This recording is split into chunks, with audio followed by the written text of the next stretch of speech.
Next presentation is from Jim Ripley, who's Chief Executive of Phoenix Community Housing, is that right, Jim?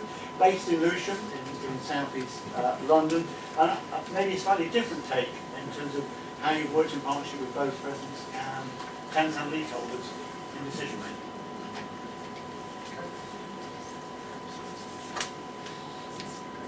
making. Right. Firstly, I'd like to thank HACT for the report, because it's a really interesting piece of work, and it explains what can be achieved when social landlords and other partners, community businesses and other organisations work together. And I think there's a lot there that we can all learn from. So a bit about Phoenix. We are one of the 4 community gateways in England, and Tina Bernard is from Watford, who's one of our colleagues, is also here. And what is a community gateway? It's a mutual organisation, I like to think of it, where our tenants and leaseholders are shareholders, so they're part of the mutuality of the organisation. I'll come back to why we feel that's very important. We are in South East London. We are a stock transfer from Lewisham, 6,500 homes, mostly built in the interwar period, and by the end of next year we will have spent £120 million regenerating our estates. And we were set up, as the name suggests, Phoenix, to actually regenerate the whole community, not just the homes, and that's a very important part of our promise to our residents. So I really want to tell you a little bit about what's important about partnerships to us. And obviously the residents, leaseholders, governance for us is critical to get that right. The chair and the vice chair of my board are both tenants, and we spend an awful lot of time and energy on governance. Very, very important for us. But partnerships for us really means what can we get, who can we work with for the benefit of our residents and the area that we serve. So pretty much we work with anyone who will talk to us within reason. Now, as I said, it's about having that vision, and when you find someone who shares that vision or has a similar vision, that's what's most important to us. So I really want to start with the Green Man project. And at the moment we've got 150 staff, and we had to move out of the borough to the London Borough of Bromley because there was no suitable accommodation for us. But we are in a distinct area in the south part of Lewisham, which is a rundown area and high deprivation.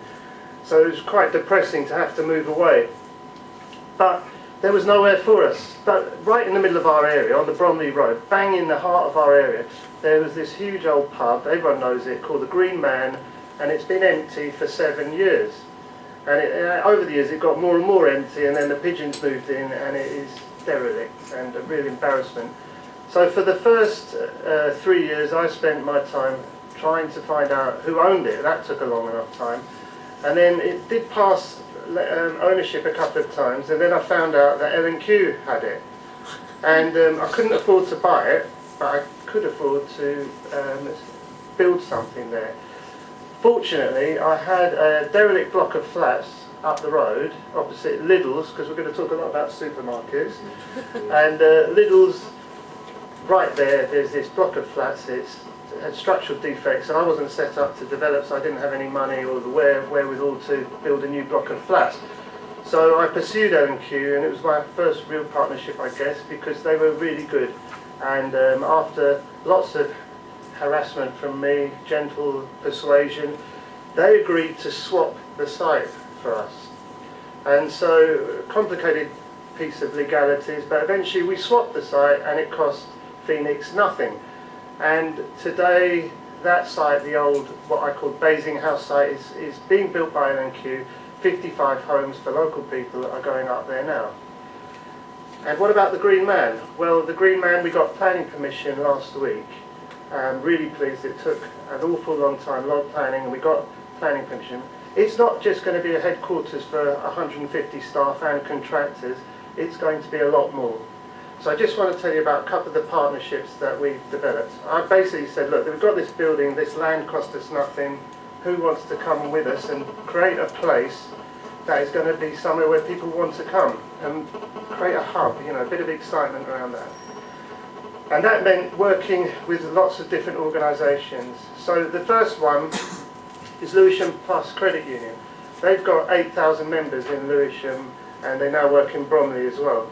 And fantastic organisation. They run on a shoestring, and it's voluntary board, and they've got a small number of paid workers, but they do a great job, really great job. Many of my tenants are with them, and actually they help them out, and they get good cheap loans from them, and they're kept away from doorstep lenders, and they help they help our tenants pay the rent, and many more in Lewisham, keep them out of trouble. So we've offered them a new home in our building, and I've had to basically discuss with them from their point of view what will they need to come and live with us, because that's what it's going to be, and they'll have 250 visitors a day, and that has huge benefits for us, and because those people are the people that we want to engage in a whole range of things. So that's the credit union. Bromley and Lewisham College, really important for our residents, because many of our residents need to get back into education. The 16 to 19-year-olds are not in education at the moment. It's horrendous, actually. So Lewisham and Bromley College are going to be working with us down there with advice centres, taster courses, and even giving employment opportunities to leaders of college that do nails and beauty and things like that. So offering cheap services to our residents in little business hubs. The Lewisham Council is not homogeneous. There's so many different parts of it. When you say that they're a partner of yours, who do you mean? We found a fantastic little bunch of people housing never normally talks to, people who provide school dinners. And I only came across them in a school one day when we were doing a tenants conference. But the school dinners people are amazing. They employ 300 people in Lewisham, and they wanted to build a community kitchen to train their staff. So I said, why don't you build it in the community building that we're going to do, the Green Man? And they said, fantastic. And it was their enthusiasm to work with us that would just infused me and helped the whole project go. So I've given them quite a large area on the ground floor of the building, and they're going to invest a large amount of money building this community kitchen. And every day you're going to see busloads of kids coming in from schools, learning about healthy eating, healthy cooking, and in the evenings we'll get the use of it. So there'll be a community cafe as well. And another partner, got to mention them, opposite, the busiest home base in the country out of the 350 home base stores. Why do I talk to them? Well, the manager said to me when I went over there, she said, when Catford sneezes, England gets a cold. And I was like, what are you talking about? And she said, that story is so important to them. So obviously it's directly opposite, and we're going to be doing a lot of work together. So another example I wanted to talk about is another unlikely partner for us, perhaps, is the Co-op. The Co-op has 6 million members, and their vision is by 2020 they're going to have 20 million members. What's a member of the Co-op? A member of the Co-op owns the company, and the Co-op are one of the biggest retailing organisations in the country. The international cooperative movement, as you know, is one of the biggest businesses in the world.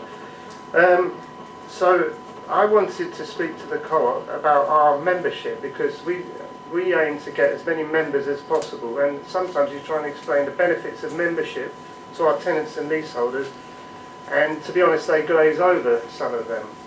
So the Co-op understand about membership better than anyone, and I have spent a long time trying to find out who to talk to. They're a huge organisation. Dealing with the Co-op is like completely different to dealing with the credit union. So I've ended up having to go up to Manchester quite a lot and speaking to people in their business up there. A completely different world. Fantastic thing is that we do have a great partnership now with the Co-op, and we have launched our new membership model, which we've entitled Your Reward for Saving Us Money. So our tenants, many of our tenants are members of the Co-op already. We'll pay them an incentive up to £30 a year through the Co-op if they help us save money. So, for example, if they go on direct debit, that saves us a lot of money. If they pay their rent, obviously that's a massive benefit to Phoenix.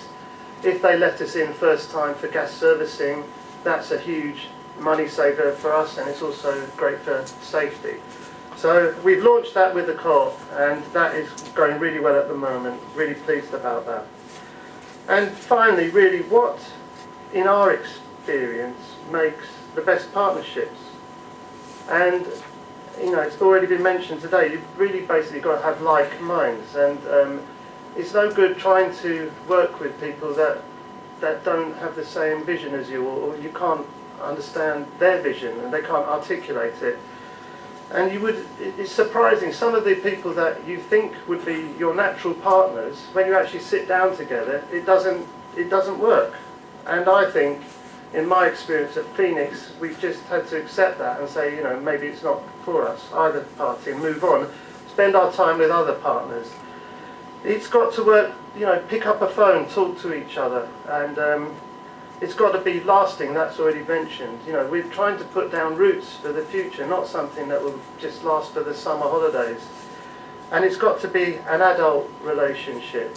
But another aspect to it that was mentioned by the co-op, I asked the co-op people at membership, last time I was up there, said, how do you think it's going? I was very nervous about it, because we're only, potential tiny to the co-op, and we could only get 6,500 maximum members for them, so why are they working with us?